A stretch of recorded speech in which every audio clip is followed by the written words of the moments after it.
Once again a very warm welcome. आज जैसा आप इस स्क्रीन पर देख पा रहे हो फ्रेंड्स, इस 45 डेज स्पोकन इंग्लिश चैलेंज में, इस सीरीज में आज हम 19 डे पर आज हमारे साथ लवी खास देकर और आज इस वीडियो के माध्यम से आप सभी लर्न करने जा रहे हैं कि किस तरह से फ्यूचर के इवेंट्स को बोला जाए। फ्रेंड्स, व्हाट हैपेंड एक्चुअली जो पूरा कम्युनिकेशन है आपका that is depend on time. या तो हम किसी काम को रेगुलर बेसिस पर करते हैं प्रेजेंट में, यदि हमने किसी काम को किया है अर्थात वो काम हो गया है तो that belongs to the past. और यदि हम किसी एक्शन को करेंगे, आप करेंगे, मैं करूंगा, इस दुनिया में कोई भी करेगा, so that belongs to future. But what if पर क्या सिर्फ विल से सीख लेने से हम फ्यूचर के बारे में कम्युनिकेशन कर पाएंगे? तो निश्चित ही नहीं कर पाएंगे जब तक आपको ये सारे फ्यूचरिस्टिक कॉन्सेप्ट क्लियर ना हो। तो आप इस वीडियो में हमारे साथ बने रहेंगे स्टार्टिंग से लेकर एंड तक। फटाफट लाइक शेयर एंड सब्सक्राइब कर दीजिए and just watch this video. आज लवी हमारी पूरी हेल्प करेंगे इस पूरे कॉन्सेप्ट को लर्न करने में। इस वीडियो के माध्यम से हम इस कॉन्सेप्ट को तो लर्न करेंगे पर लवी की मदद से आज हम सीखेंगे कि किस तरह से आप इन कॉन्सेप्ट को लर्न करके अपने फ्यूचर के किसी भी एक्शन को या किसी भी बात को आप कैसे फ्यूचर में रख सकते। आज स्टेप बाय स्टेप यह वीडियो आपको क्लियर कराएगा। The very first thing, the noun oriented sentences with future, it means will be, shall be plus noun का यूज देखेंगे। साथ ही साथ हम बात करेंगे will be, will have, shall have plus noun किस तरह से विदाउट एक्शन वाले सेंटेंसेस को हम फ्यूचर में कहेंगे। साथ ही साथ हम बात करेंगे कि यदि कोई फ्यूचर में कोई एक्शन हो रही होगी अर्थात सिंपल फ्यूचर, हम लर्न करेंगे विल, शैल और वी वन का यूज। इसी वीडियो के माध्यम से आप सीखेंगे will be, shall be plus V I N G का यूज जब आप किसी फ्यूचर के इवेंट को कहते हैं कि कोई एक्शन हो रही होगी अर्थात फ्यूचर में कोई व्यक्ति किसी काम को कर रहा होगा। और विल हैव, शैल हैव का यूज कैसे होता है? मतलब फ्यूचर में कोई काम हो चुका होगा अर्थात वेरी गुड, कि फ्यूचर में कोई आप इमेजिन कर रहे हो और उसी दौरान वो एक्शन यदि फिनिश हो चुकी होगी तो आप विल हैव, शैल हैव को यूज करेंगे। पहले हम क्या करते हैं इस वीडियो के फर्स्ट हाफ में हम बात करते हैं नाउन ओरिएंटेड सेंटेंसेस की। तो फ्रेंड्स, आज आपके पास यहाँ पर 4 वर्ब है जो कि फ्यूचर में नाउन ओरिएंटेड सेंटेंसेस को स्पीक करने के लिए यूज होता है। Will be, shall B future में किसी का कुछ होगा ये बताने के लिए, कोई व्यक्ति कुछ होगा बताने के लिए, अर्थात हम किसी पर्टिकुलर नाउन की बात करें यदि वो फ्यूचर में कुछ होगा ये बताने के लिए हम विल बी, शैल बी का यूज करेंगे। और अगर हमारे पास कुछ होगा या कोई ऐसा इवेंट होगा जिस पर हमारा राइट होगा, आधिपत्य होगा, पोजीशन होगा, अधिकार होगा तो will have, shall have. Okay, इस वीडियो के माध्यम से मैं सभी व्यूअर्स को ये भी बताना चाहता हूँ फ्रेंड्स, बार बार आपको रटने की जरूरत नहीं, एक बार इस कॉन्सेप्ट को ध्यान में रख लीजिए कि वी के साथ हमेशा शैल का यूज कीजिए। इसके अलावा जो भी सब्जेक्ट आता है उन सब के साथ विल का यूज कीजिए। जब वी की बात करोगे तो शैल, और जब हम और किसी सब्जेक्ट की बात करेंगे तो विल का यूज करेंगे। देखिए एग्जांपल, वह कल भोपाल में होगा, क्या बनेगा? ही will be in Bhopal tomorrow. He will be in Bhopal tomorrow. तो यहाँ हमने विल बी का यूज क्यों किया? क्योंकि वो फ्यूचर में कहीं पर होगा। तो किसी का कहीं पर होना या किसी का कुछ होना बताने के लिए will be, shall be. So he will be in Bhopal tomorrow. हम 15 मिनट बाद फ्री होंगे। We shall be free in 15 minute. Very good, we shall be free after 15 minutes. तो यहाँ पर हमारे फ्री होने की बात हो रही तो हमने क्या यूज किया? Shall be. चूंकि वी सब्जेक्ट है इसलिए हमने शैल बी का यूज किया। चलिए, दीपक कल छुट्टी पर होगा। Deepak will be on leave tomorrow. Okay, Deepak will be on leave tomorrow. Deepak will be on leave tomorrow. तो वो खुद ही छुट्टी पर होगा ना, मतलब कि वो कैसे होगा? हॉलीडे पर होगा। So he will be on leave tomorrow. अब देखिए यहाँ पर थोड़ा सा कॉन्सेप्ट चेंज होगा और हम विल हैव, शैल हैव को लेकर बात करेंगे। अर्थात फ्यूचर में किसी के पास होगा, एग्जांपल देखिए, उसकी एक सरकारी नौकरी होगी। He will have a government job, है ना, मतलब पोजीशन होगा ना, वो तो गवर्नमेंट एम्प्लॉय होगा पर उसके साथ पोजीशन किसका होगा? गवर्नमेंट जॉब का। इसलिए हमने क्या यूज किया? Will have. सो उसकी एक सरकारी नौकरी होगी तो हम क्या यूज करेंगे? He will have a government job. आगे, मुझे कल कई सारे काम होंगे।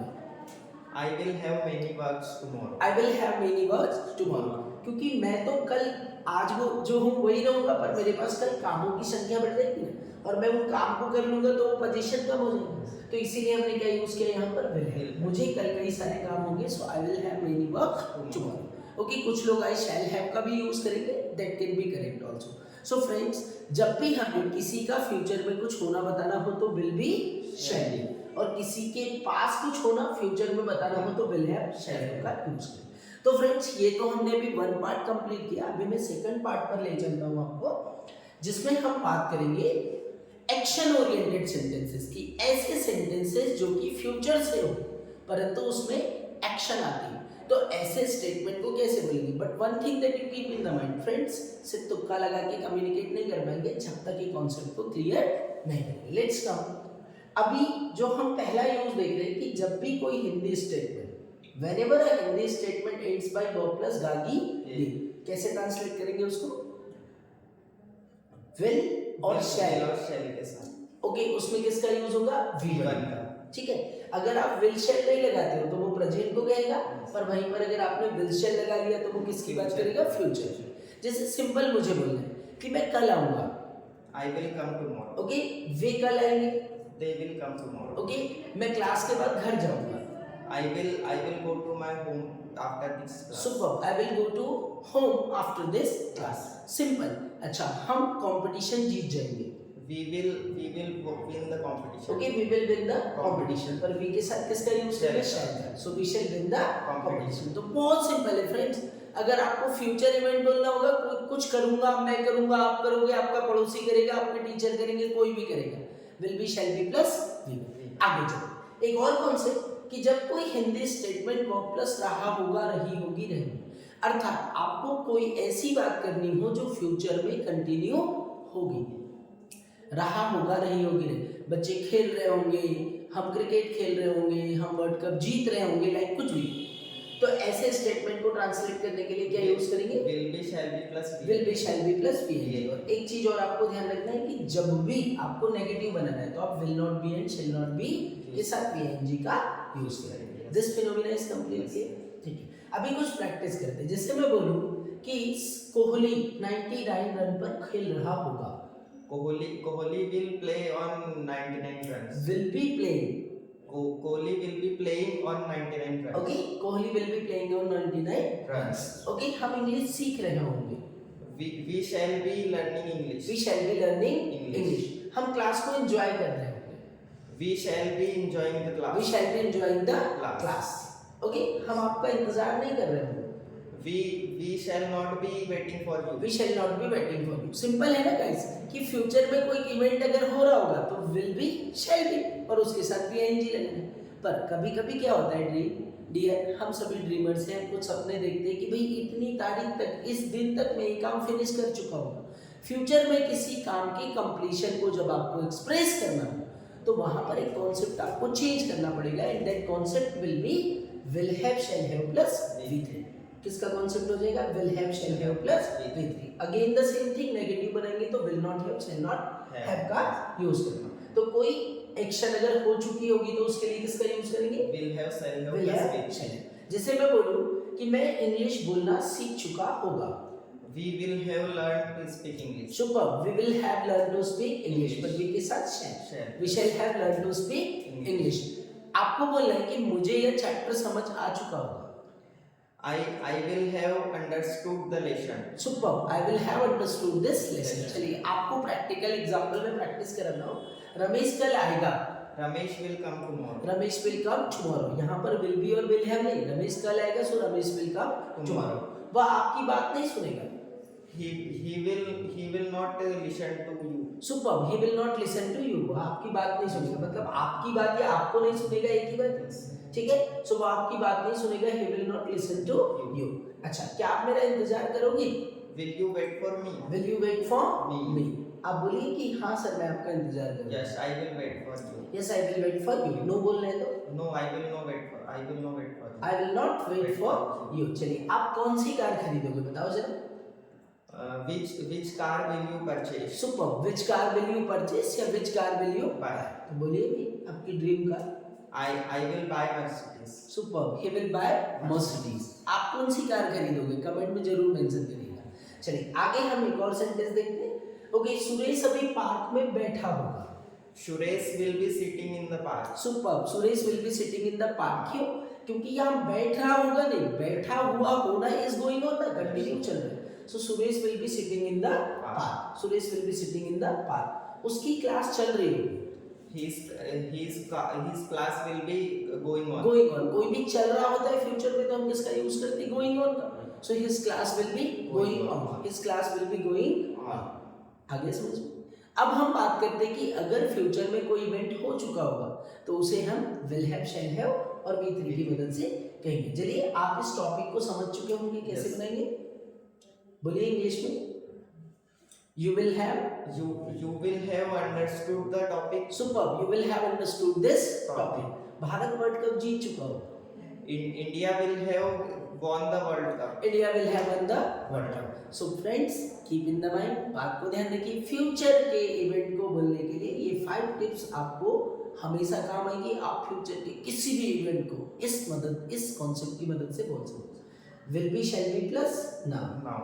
ओके, ये किसी का कुछ होगा वाला. Okay, will have, shall have plus now, किसी के पास कुछ होगा वाला. विल सेल प्लस V1 जब स्टेटमेंट गागी गे पर एंड होती है. Will be, shall be plus VNG जब फ्यूचर में कोई हो रहा होगा. और will have, shall have plus V3 future में कुछ हो चुका. ओके, फ्यूचर में कोई एक्शन हो चुका. फ्रेंड्स, यहाँ तक तो आपको वीडियो देखने में मजा आया होगा. एक बार फिर से like, share and subscribe. But अभी जो आप फ्यूचर के स्पोकन को देखेंगे, आप देखेंगे कि इस कॉन्सेप्ट की मदद से हम कैसे स्पोकन कर पाते हैं. So Lavi will help us. Okay, so Lavi, I am asking you a question. कुछ ओरल में आपके साथ प्रैक्टिस करूं. यस. ओके, आपको बोलना है वो कल आएगा. He will come tomorrow. मैं आपको बाद में कॉल करूंगा. I will call you later. I will call you later. आप मेरी मदद करोगे? Will you help me. Okay, will you help me. आप इस क्लास के बाद क्या करोगे? What will you do after this class? What will you do after this class? Super. Okay. आप कल कहाँ रहोगे? Where will you be tomorrow? Where will you be tomorrow? Very good. Okay. क्या आप शाम को मैच देखोगे? Will you watch the match in evening? Okay. Will you watch the match in the evening? अच्छा, आप शाम को क्या कर रहे होंगे? What will you do in the evening? What will you be doing? What will you be doing in the Okay. Okay. अब मुझे बोल रहे हैं कि आप अपना ग्रेजुएशन कब कंप्लीट कर चुके होंगे? When will you have complete your graduation? Super. When will you have completed your graduation? So friends, इस तरह की प्रैक्टिस चलिए. I am asking you one descriptive question. Yes. Suppose you win a lottery of rupees 1 crore rupees. Suppose you win a lottery of rupees 1 crore rupees. What will you do with that money? First of all, sir, if I win a Tell this. if I win a 1 crore rupees lottery, so first of all I will pay the tax to government rupees 30 lakh. After that I will start a new business, and by the business I will earn money and fulfill my dreams. Okay, that you will do with rupees 1 crore rupees. Yes. Very good friends. तो I think this concept is clear और आप सभी को भी ये concept clear हुआ होगा. यदि आपको इस वीडियो को देखने में मजा आया, अच्छा लगा है तो just like, share and subscribers and follow our playlist. Friends, आज हमारा 19 डेज था. ओके, नेक्स्ट वीडियो आपको मिलेगा डे 20. आप स्टेप बाय स्टेप घर बैठ के हमारे साथ इंग्लिश सीखोगे. बस इस चैनल पर आप सभी का स्नेह बना रहे. See in the next video. Bye bye. Thank you.